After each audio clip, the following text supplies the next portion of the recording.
Болницата за гинекологија во скопската населба Чаир и оваа грејна сезона ќе го загадува воздухот. Откако медиумите алармираа дека во период кога Скопје руши рекорди за најзагаден град во светот, оџакот на болницата испушта густ црн чад. Надлежните со спротивставени изјави.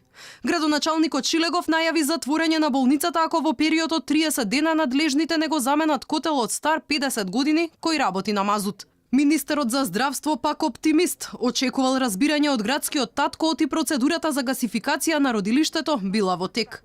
Новиот еколошки метод за затоплување вели ќе стартувал следната сезона. Разговарав со градоначалникот, тоа е насока на укажување дека има таков проблем. Разговаравме и го информирав дека станува збор за проект кој што е готов и ние треба да ја започнеме постапката, така да колку што траат законските рокови ќе траат. Меѓутоа процесот е веќе започнат минатата година со тоа што беше изготвен проектот за овој за гасификација.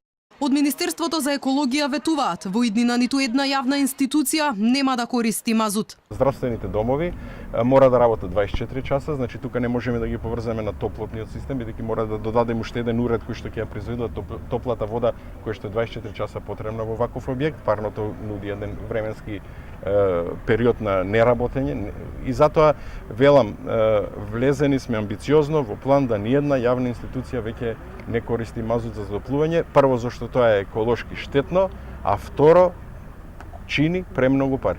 Инаку во чаирската гинекологија годишно се раѓаат над 4000 бебиња. Преку системот за затоплување кој бил набавен пред половина век, се греат просториите каде лежат мајките и бебињата, но и се топли вода за потребите на пациентите.